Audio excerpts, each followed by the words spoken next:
Dear students, आज के इस लेक्चर में हम 11वीं क्लास का गणित का 14वां अध्याय गणितीय विवेचन की प्रश्नावली 14.2 के बारे में बेसिक जानकारी हासिल करेंगे तथा प्रश्नावली 14.2 के उदाहरण हल करेंगे। तो प्रश्नावली 14.2 की बेसिक जानकारी में सबसे पहले है कि पूर्व ज्ञात कथनों से नए कथन बनाना, कि हमें कुछ कथन दे रखे होंगे और उनसे हमें नए कथन बनाने हैं। जैसे किसी कथन का निषेधन, पहला भाग यही है कि कोई भी हमें कथन दे रखा होगा उसका निषेधन यानी नकारात्मक हमें बनाना है, यानी नहीं शब्द उसमें प्रयोग करना है। अगर नहीं दिया हुआ है कथन में तो नहीं हटाना है।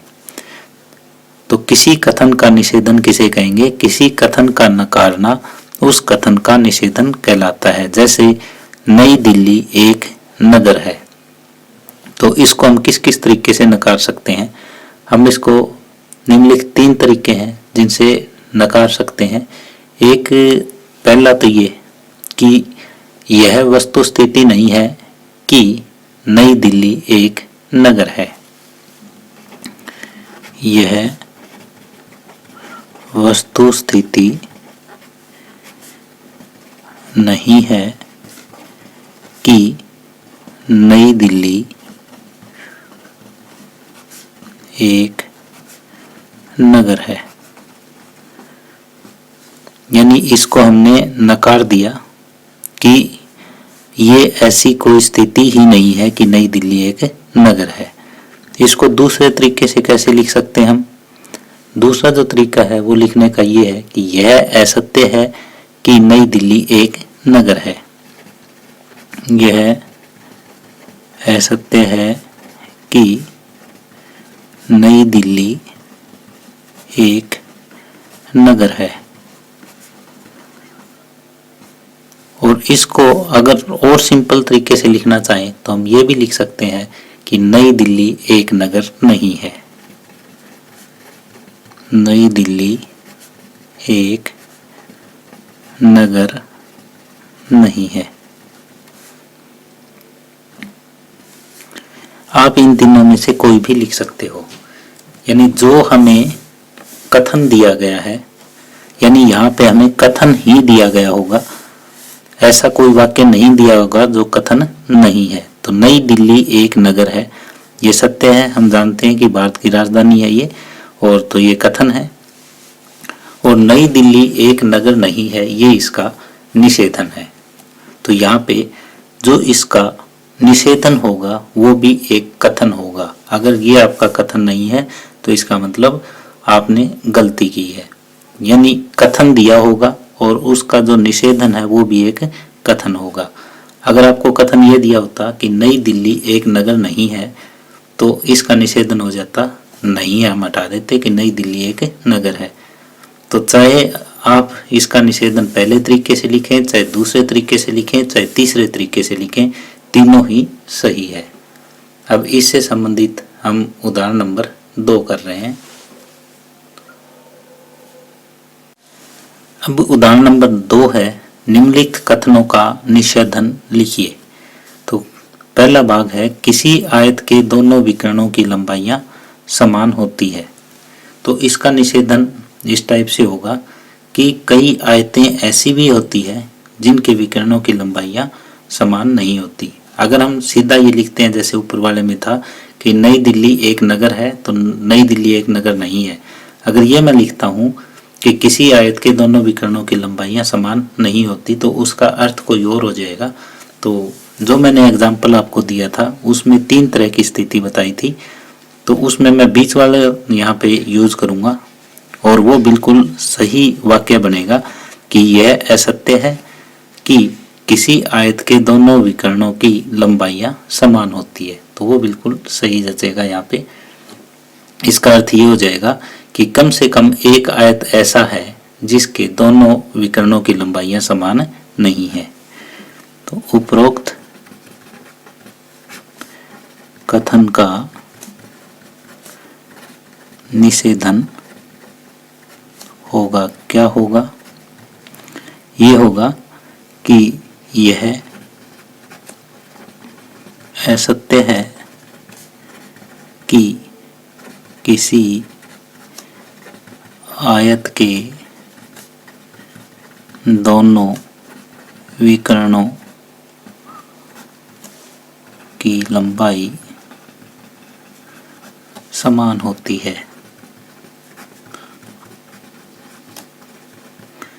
ये निषेधन वाक्य बनेगा। वाक्य भी नहीं कह सकते, इसको कथन कहेंगे। दिए गए कथन का निषेधन कथन इस तरह से हम लिखेंगे। अब दूसरा भाग। अब दूसरे भाग में हमें कथन दे रखा है कि वर्गमूल 7 एक परिमेय संख्या है। तो इसका तो बिल्कुल सिंपल ही हो जाएगा निषेधन। तो उपरोक्त कथन का निषेधन होगा, क्या होगा कि वर्गमूल 7 एक परिमेय संख्या नहीं है। बिल्कुल ही सिंपल है। तो वर्गमूल 7 एक परिमेय संख्या नहीं है, ये इसका उत्तर आ जाएगा। तो इस तरह से उदाहरण नंबर 2 कंप्लीट हुआ। अब उदाहरण नंबर 3 है, निम्नलिखित कथन के निषेधन लिखिए और जांचिए कि परिणामी कथन सत्य है। ऑस्ट्रेलिया एक महाद्वीप है। तो इसका निषेधन देखो, निषेधन कथन क्या हो जाएगा? निषेधन कथन हो जाएगा कि ऑस्ट्रेलिया एक महाद्वीप नहीं है। ऑस्ट्रेलिया एक महाद्वीप नहीं है। अब देखो, अब ये बताना है कि ये सत्य है या असत्य है। तो ऑस्ट्रेलिया तो एक महाद्वीप है, तो इसलिए ये कथन असत्य है। ये कथन असत्य है। क्यों है? क्योंकि ऑस्ट्रेलिया एक महाद्वीप है।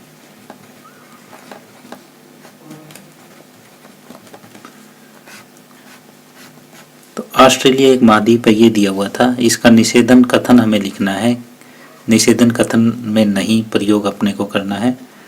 तो ऑस्ट्रेलिया एक महाद्वीप नहीं है, ये आ जाएगा निषेधन कथन, और ये असत्य है। बाद में बताना था कि जो निषेधन आया वो सत्य है या असत्य है।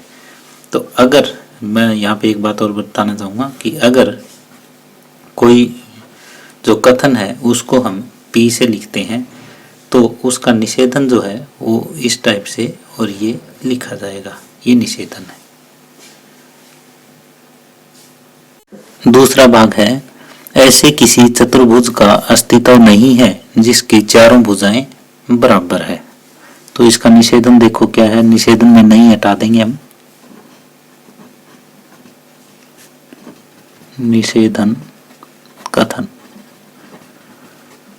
इसका ये आ जाएगा कि ऐसे किसी चतुर्भुज का अस्तित्व है जिसकी चारों भुजाएं बराबर है। ऐसे किसी चतुर्भुज का अस्तित्व है जिसकी चारों भुजाएं बराबर है।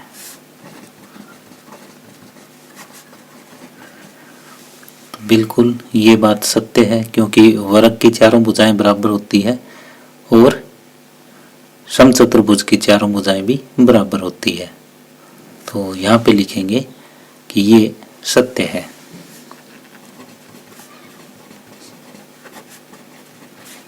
क्योंकि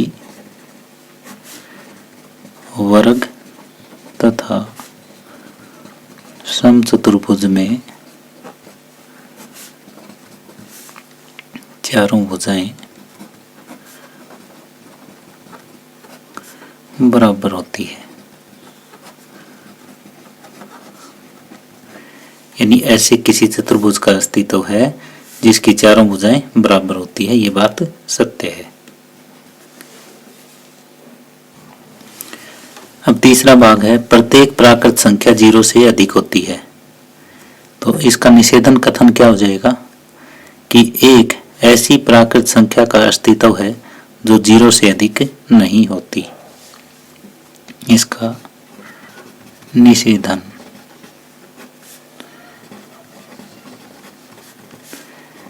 एक ऐसी प्राकृत संख्या का अस्तित्व है जो 0 से अधिक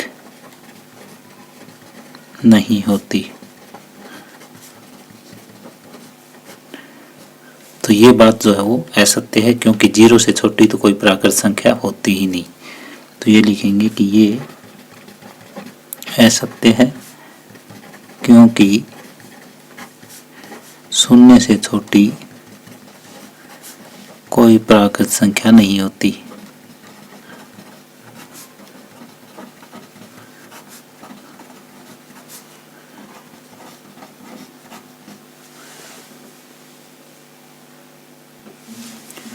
आगे है 3 और 4 का योगफल 9 है। तो इसका निषेधन लिखो पहले तो। निषेधन कथन ये है 3 और 4 का योगफल 9 नहीं है।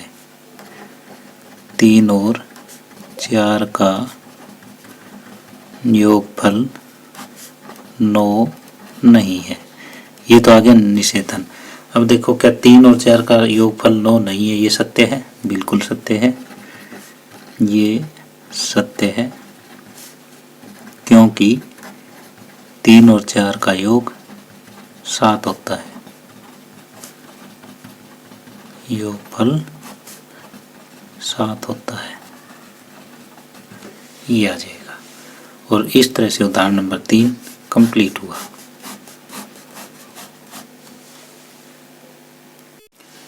अब दूसरे नंबर पे है मिश्र कथन। पहले नंबर पे था निषेधन कथन, दूसरे नंबर पे मिश्र कथन। इसको संयुक्त कथन भी बोला जाता है, अंग्रेजी में इसे कंपाउंड स्टेटमेंट भी बोलते हैं।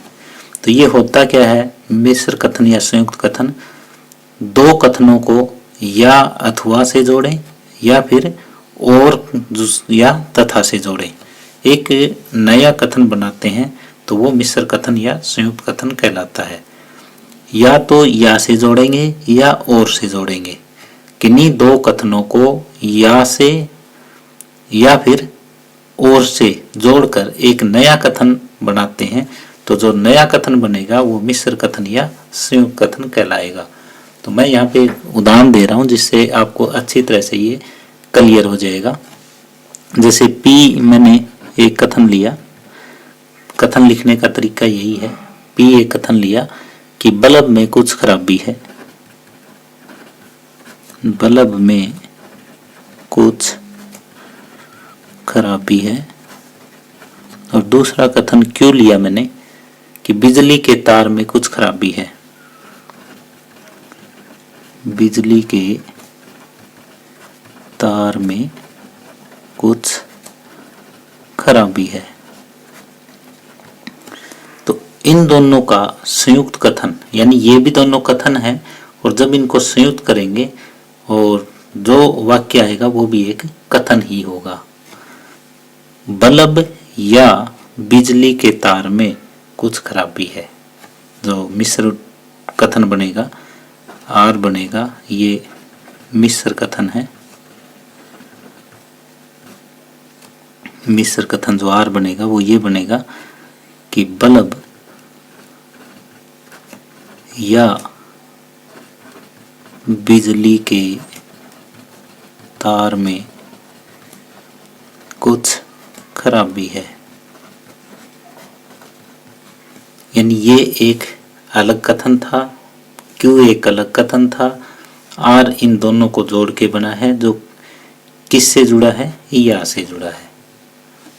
अब मैं एक और ऐसा एग्जाम्पल ले रहा हूँ जो तथा से जुड़ेगा या और से जुड़ेगा। जैसे P एक कथन लिया मैंने, 7 एक विषम संख्या है, 7 एक विषम संख्या है और Q मैंने लिया कि 7 एक अभाज्य संख्या है। तो यहाँ पे या प्रयोग नहीं होगा, ये दोनों जुड़ेंगे तो जो मिश्र कथन R होगा वो इस तरह से होगा कि 7 एक विषम तथा अभाज्य संख्या है। इसको ऐसे लिखेंगे कि 7 एक विषम तथा अभाज्य संख्या है। तो ये भी एक कथन है और ये कौन सा कथन है? मिश्र कथन है। यानी या तो ये चीज जो है वो या से जुड़ेगी या तथा से, या की जगह अथवा भी लिख सकते हैं, तथा की जगह और भी लिख सकते हैं। तो जो इस टाइप के ये कथन है तो ये मिश्र कथन या संयुक्त कथन कहलाते हैं। तो जो आपसे क्वेश्चन पुट किया जाएगा वो ऐसे भी पुट किया जा सकता है, P और Q दो कथन दिए हैं और उनका संयुक्त कथन आपको बनाना है, या फिर आपको संयुक्त कथन दिया हुआ है और P और Q दो कथन बनाने हैं हमें, तो ये घटक बोले जाते हैं। यानी ये अगर एक मिश्र कथन है तो P और Q इसके घटक कहलाएंगे। P जो है वो R का घटक है और Q है वो भी R का घटक है। P और Q जो है वो R के घटक है। अगर आपको मिश्र वाक्य दे रखे हैं, P और Q अलग अलग घटक में हमें बनाने हैं, तो इस तरह से वापस तोड़ने भी पड़ सकते हैं। तो क्वेश्चन जो आएंगे वो इस टाइप के आएंगे, P और Q से R बनाना, R से P और Q कथन बनाने। उदाहरण नंबर 4 है, निम्नलिखित मिश्र कथन के घटक कथन लिखिए। आकाश नीला है और घास हरी है। तो मिश्र जो बना है वो और से बना है, तो पहला घटक ये है और दूसरा घटक ये है। तो हम ये लिखेंगे कि घटक कथन इस प्रकार है। P जो हो जाएगा आकाश नीला है और घास हरी है, वो Q हो जाएगा। आकाश नीला है, घास हरी है। तो मैं उम्मीद कर रहा हूँ कि आपको ये अच्छी तरह से समझ आ रहे हैं। तो डियर स्टूडेंट्स, अगर यदि आपको ये अच्छी तरह से समझ आ रहे हैं तो प्लीज़ इस वीडियो को लाइक करें और शेयर करें। यदि आपने अभी तक इस चैनल को सब्सक्राइब नहीं किया है तो प्लीज़ इसे सब्सक्राइब कर लें। दूसरा भाग है, वर्षा हो रही है और ठंडक है। तो इसमें घटक कथन जो होंगे, घटक कथन इस प्रकार बनेंगे। कैसे? P जो है वो बनेगा वर्षा हो रही है और Q बन जाएगा ठंडक है। तो जब जोड़ेंगे इनको, मिश्र वाक्य बनाएंगे, मिश्र कथन बनाएंगे, तो क्या हो जाएगा? तीसरा पार्ट है, यहाँ पे भी हमें घटक कथन लिखने हैं। ये भी बिल्कुल सिंपल है और से अलग किया हुआ है। सभी परमेय संख्याएं वास्तविक संख्याएं होती है और सभी वास्तविक संख्याएं सम्मिश्र होती है। तो ये पहला घटक आ जाएगा कि सभी परमेय संख्याएं वास्तविक संख्याएं होती हैं। सभी परिमेय संख्याएं वास्तविक संख्याएं होती है।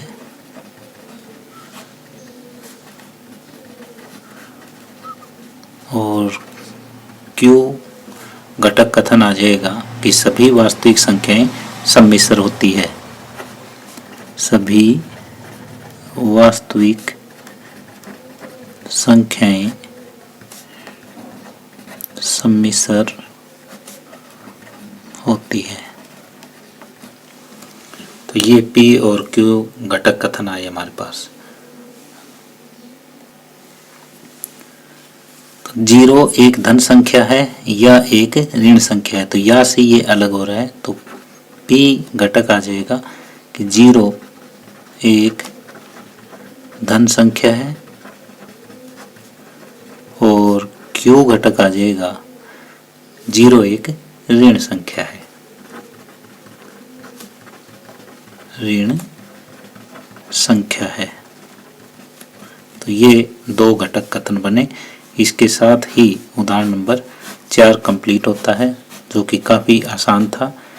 बीच में या तो या लगा होगा या फिर और लगा होगा, तो और या से पहले एक घटक होगा और उसके बाद दूसरा घटक होगा। तो इस तरह से हमें एक मिश्र कथन दिया हुआ था और घटक कथन हमें उदाहरण नंबर 4 में ज्ञात करने थे। अब उदाहरण नंबर 5, निम्नलिखित कथन के घटक कथन ज्ञात कीजिए और जांचिए कि वे सत्य है या असत्य है। तो हमें पहले तो घटक कथन ज्ञात करना है और फिर देखने है कि वो सत्य है या असत्य। तो एक वर्ग एक चतुर्भुज होता है और इसकी चारों भुजाएं बराबर होती है। तो घटक कथन तो ये बिल्कुल सिंपल है, और से ये अलग है। तो पहला घटक कथन आ जाएगा, एक वर्ग एक चतुर्भुज होता है और इसकी है तो इसकी जगह एक वर्ग, और एक वर्ग की चारों भुजाएं बराबर होती है। ये दूसरा आ जाएगा, एक वर्ग की चारों भुजाएं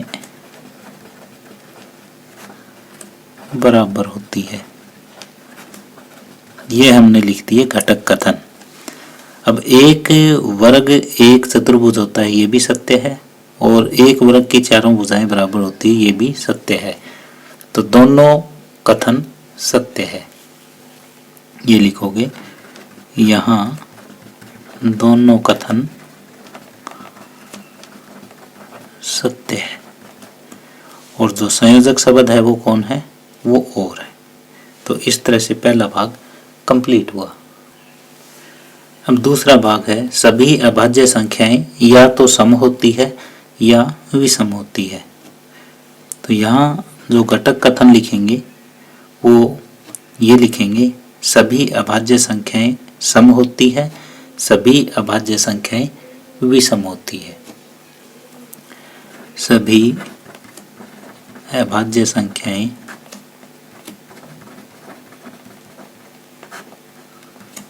सम होती है। और दूसरा घटक क्या हो जाएगा, सभी अभाज्य संख्याएं विषम होती है। अब सत्यता की जांच और करते हैं। न तो पहला कथन सत्य है और न ही दूसरा कथन सत्य है, तो दोनों कथन असत्य हैं। यहाँ लिखेंगे दोनों कथन असत्य है।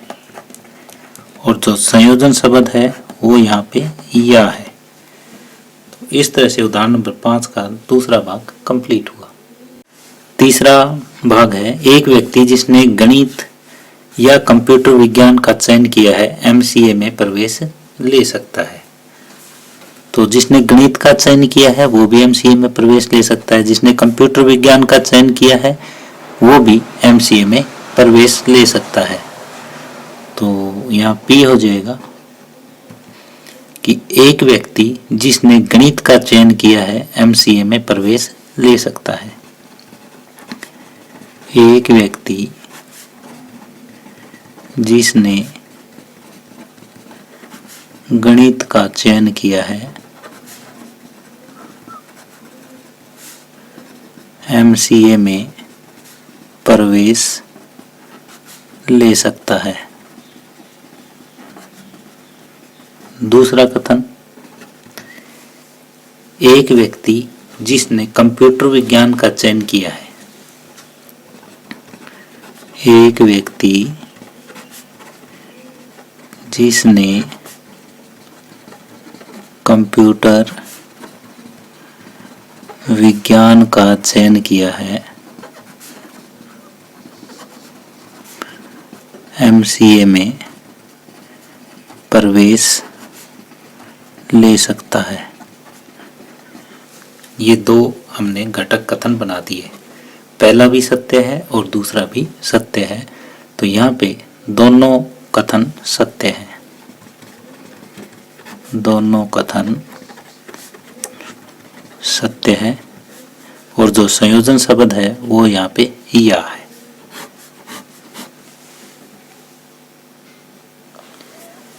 अब अगला चौथा भाग है कि चंडीगढ़ हरियाणा और उत्तर प्रदेश की राजधानी है। तो इसका हो जाएगा चंडीगढ़ हरियाणा की राजधानी है, चंडीगढ़ उत्तर प्रदेश की राजधानी है। ये दो घटक बन जाएंगे। पहला घटक कथन बनेगा कि चंडीगढ़ हरियाणा की राजधानी है,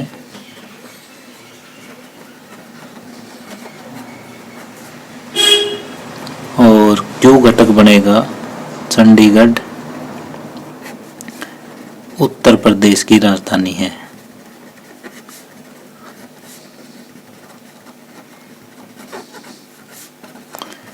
तो यहाँ पहला तो सत्य है लेकिन दूसरा कथन असत्य है। पहला कथन सत्य है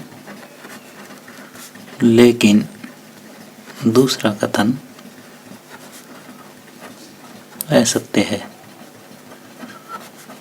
और जो संयोजन है वो शब्द और है। संयोजन शब्द क्या है? और। वर्गमूल 2 एक परिमेय संख्या या अपरिमेय संख्या है। तो इसका पी घटक क्या बन जाएगा? वर्गमूल 2 एक परिमेय संख्या है और घटक क्यों बनेगा? वर्गमूल 2 एक अपरिमेय संख्या है। तो यहाँ पे पहला भाग जो है वो असत्य है और दूसरा भाग सत्य है। यहाँ पहला घटक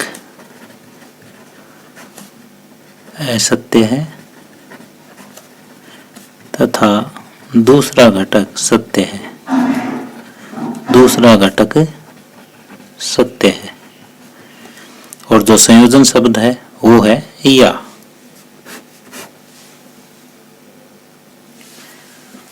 छठा भाग है 2, 4 और 8 का एक गुणज 24 है। तो यहाँ पे 3 घटक कथन बनेंगे। पहला बनेगा 2 का एक गुणज 24 है, 2 का एक गुणज 24 है। दूसरा बनेगा क्यू 4 का एक गुणज 24 है। और तीसरा बनेगा आर 8 का एक गुणज 24 है। तो पहला भी सत्य है, दूसरा भी सत्य है, तीसरा भी सत्य है। तो तीनों घटक जो है वो सत्य है।